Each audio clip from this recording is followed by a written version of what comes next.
Welcome back, everyone. We're here today with a special case study on the Cabral concept. So this is an actual lab from our virtual practice. We work with people literally all over the world, and we ship at-home lab testing to, I believe, 27 countries now. So this particular lab we're going through today is called the Men's Wellness Test. There's actually one that's a woman's wellness test as well.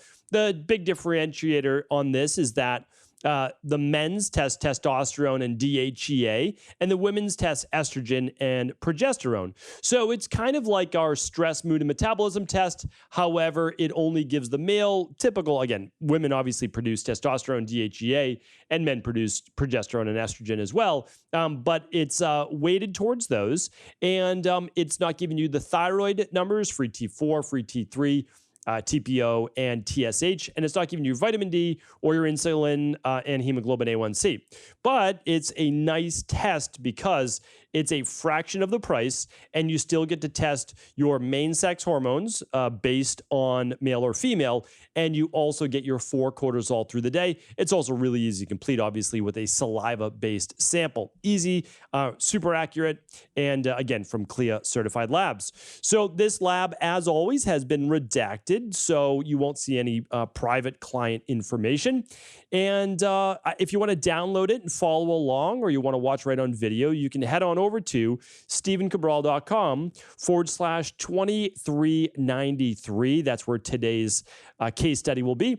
And the case study is actually going to be on stress and testosterone and how it affects both men and women. This is a male's lab, but I want to show you what to look for because, again, my job is to teach. And so no matter where you're running these labs, I need to make sure that you understand how to read your labs. I really believe, and this is what we teach at the Integrative Health Practitioner Institute, I believe there should be a health coach in every home. That's my mission. For the rest of my life, it will be about putting a health coach in every home so that there's one person in every home that can teach their parents or grandparents or children or siblings, and they're able to read, again, these non-medical diagnostic-based labs that share with people the true underlying root causes for what will lead to and can lead to disease. And I'm going to share with you how a lab like this could. All right. So what I'm looking at first, top to bottom is testosterone, and then DHEA, and then cortisol upon waking, and then cortisol around noon, and then around 5:30 p.m., and then around 10 p.m. at night. So let's get started.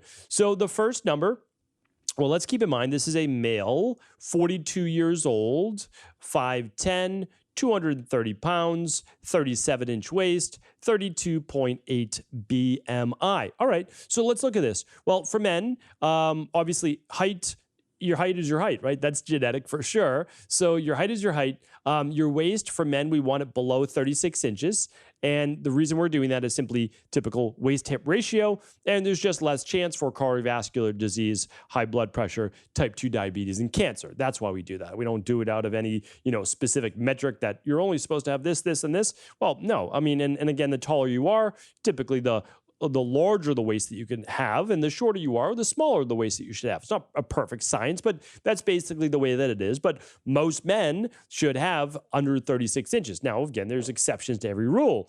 And, maybe you're 6'6", 6'7", and you might not be exactly within that. But again, there are always some in like the top 2.5%, the bottom 2.5% that are a little bit of what we call an outlier from the statistics. And of course, you should then work with your practitioner as well. And looking at BMI is just, again, one other way. We want you between 18.5 to 24.9. This person's a 32.8.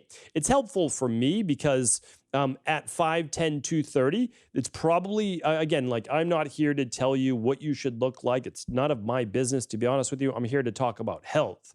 And typically at 5'10", you're not going to be at the best health-based weight until you're most likely 200 pounds or under. And so I think that's a general rule to look at. Again, maybe this person is an athlete and they're only 12% body fat. Okay, well, a different story. But again, that's a fraction of 1% of the population. So ideally, what we want to do is we're certainly going to help this person if they want to. Again, it's up to them to do something like a 21-day functional medicine detox, maybe followed by Fatlocity, something like that, just to get them to a great healthy weight. Because when we're at a great healthy weight, again, as long as it's an interest of theirs, so many other wellness-based things come back into balance. And I knew that before I even really knew that much about wellness, because I was helping people to lose weight the healthy way, starting in literally the late 90s. And so that's that. All right, so testosterone, but it's good to have a little, because I've never met this person. This is someone my team was working with, but I helped to oversee this particular case. And so, because again, I meet with the team, the Equal Life team, twice a week, and we go over the hardest cases. It's not that this is a hard case, but we were actually talking about PSA and a few other numbers as well. Okay, so testosterone 132. The range is 44 to 148. Obviously, 44 is not good, and 148 is very high. I showed my higher testosterone based labs and the reason why that's not always such a great thing. And I did a podcast on that as well. So we'll try to link that up today as well at 2393 if you'd like to check that out. But this person is 42 years old. So 132 for testosterone levels is high, meaning like it's obviously within normal range, which is great. And there's nothing wrong with having 132 for testosterone at 42. Makes you feel good. So there's nothing wrong with that. However, normal testosterone for this age would be around 100 to 110. That's where I like to keep private wellness clients, like in that range. It's a good, healthy range. And because if it's less than that, you're not going to feel optimal. And if it's more than that, well, it may be, well, sure, it could be genetic. There's that part to it. But maybe, maybe the person's weight training. Again, there's different reasons for it to be there. So that's not a bad thing. But what I see is it's oftentimes related to stress. And that's what I'm going to show you here today. All right, so DHEA should be between a 6 and a 20. The range is 2 to 23, but that doesn't mean that's a healthy range. You don't want it really below 6. This person's at a 7. So the interesting thing, though, all labs are about ratios. This person's DHEA, so DHEA stands for dihydroepiandrosterone, and it comes before testosterone. So basically, DHEA can be made into testosterone.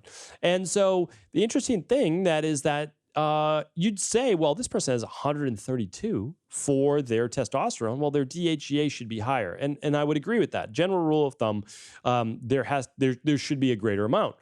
So why is there less DHEA? Well, now this is where the art and science comes into this testing.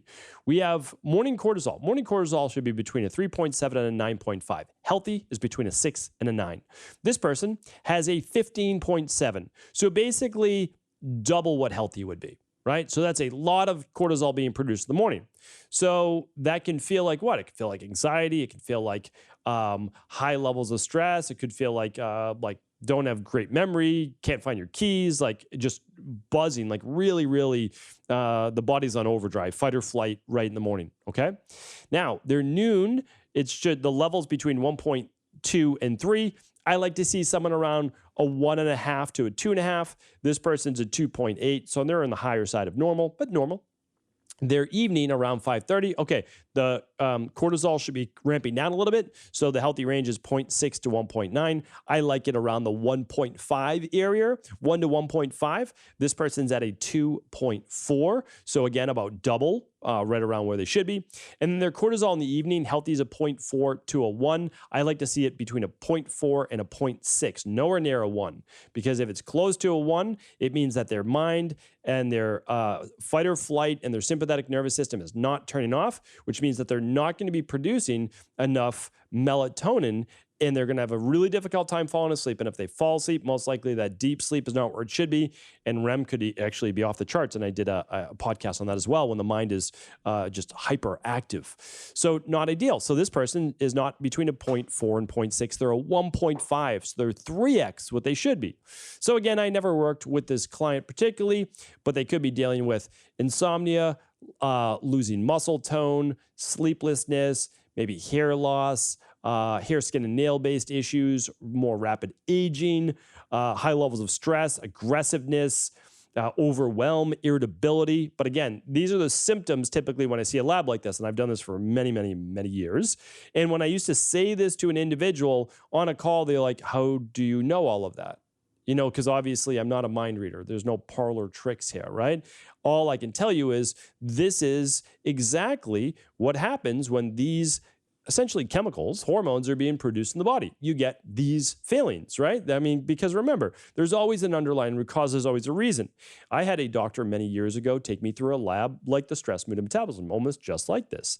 And it was a game changer, like an absolute game changer. Now, I was the reverse of this person. I had Addison's disease, so I was just all the way in the red on the left. I wasn't producing cortisol. But it led me then to the next level. It led me to the next step. Oh, well, why aren't you producing any cortisol? Why is your DHEA basically non-existent? Why do you have low testosterone back then? Like, well, my body was all low. This person's body basically is all high.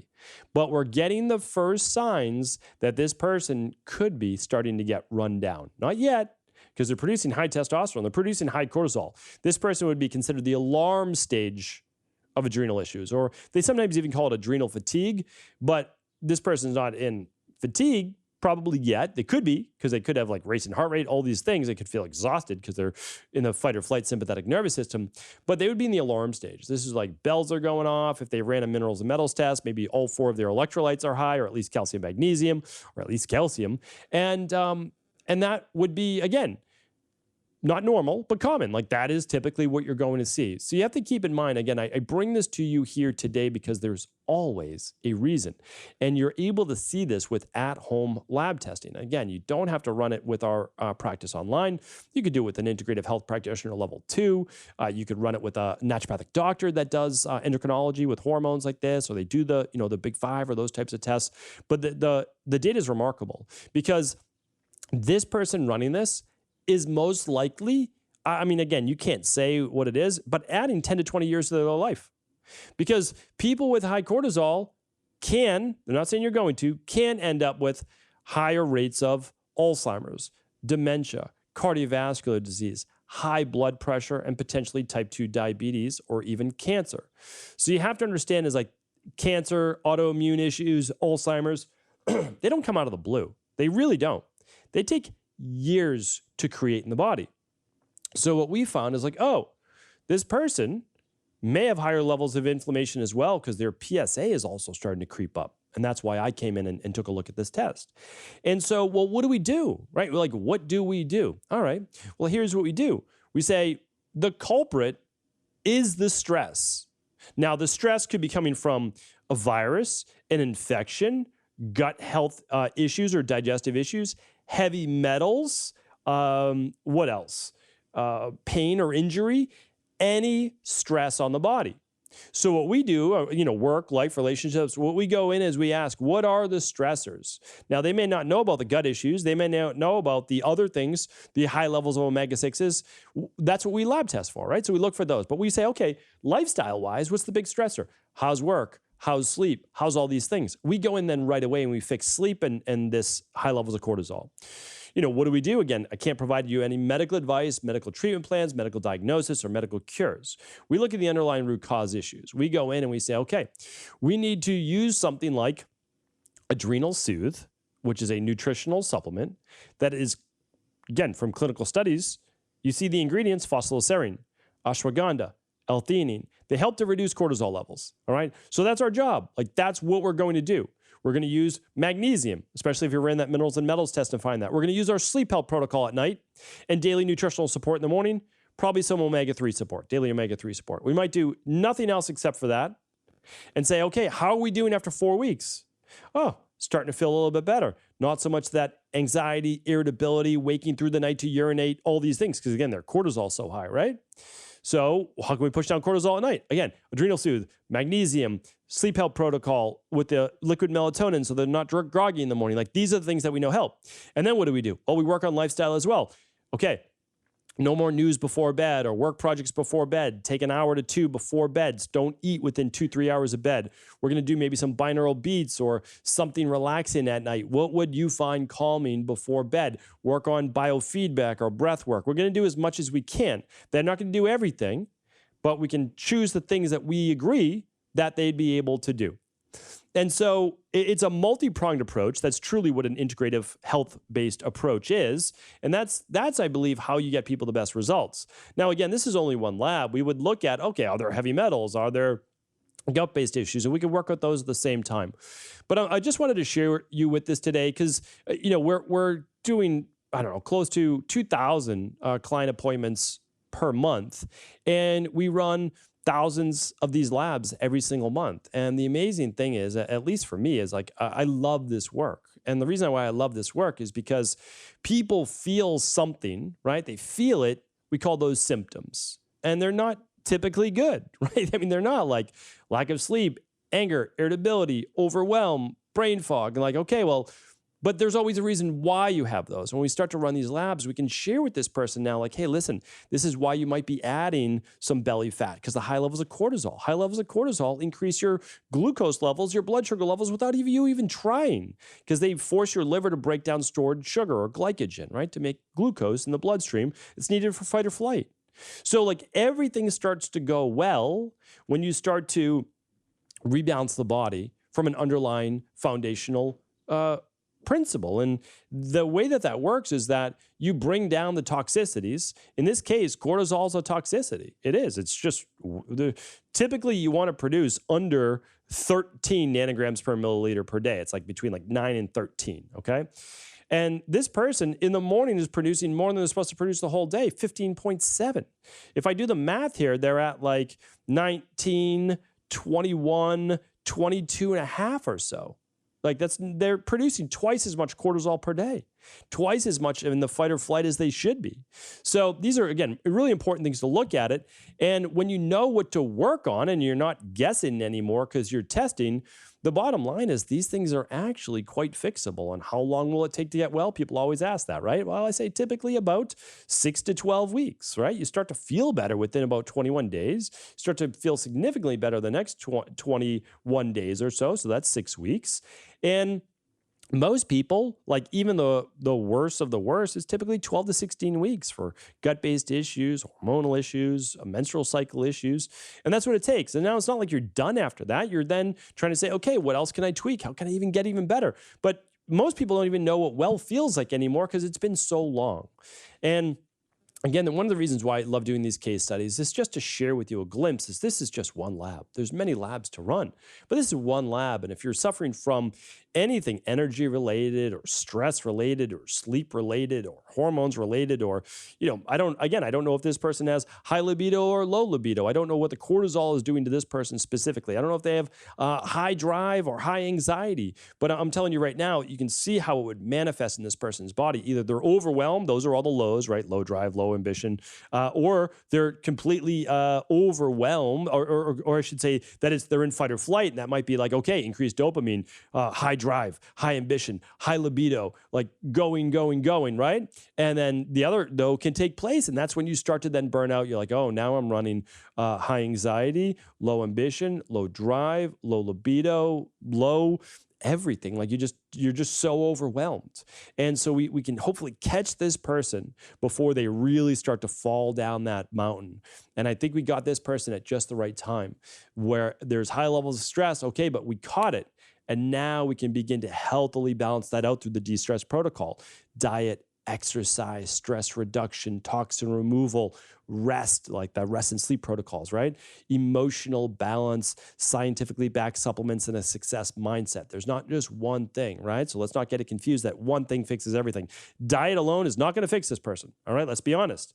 Exercise alone is not going to fix this person. Stress reduction is not going to fix this person because it's going to be extremely hard to meditate when your cortisol levels are double what they should be, right? You're just not going to be able to sit there. Okay. So again, when we take an integrative approach, that is how you truly heal. It's how I healed. It's the only way that I healed. I was doing all the little single bullet things for a decade. And then my mentor, Dr. P, came along and said, oh, it's not one thing. It's not one thing. That's why you did all of these things right. You were doing them right all along. You had the right diet. You had this. You didn't put them all together at the same time. And that's what you have to do. But the nice thing is they don't have to be perfect.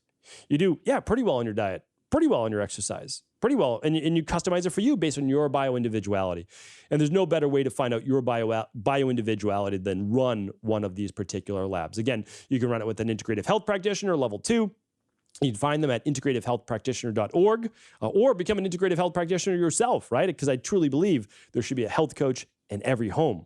Or you can run it, obviously, with us over at Equalife. You can go to stephencabral.com/labs, check them out, or just right over to the Equalife main website.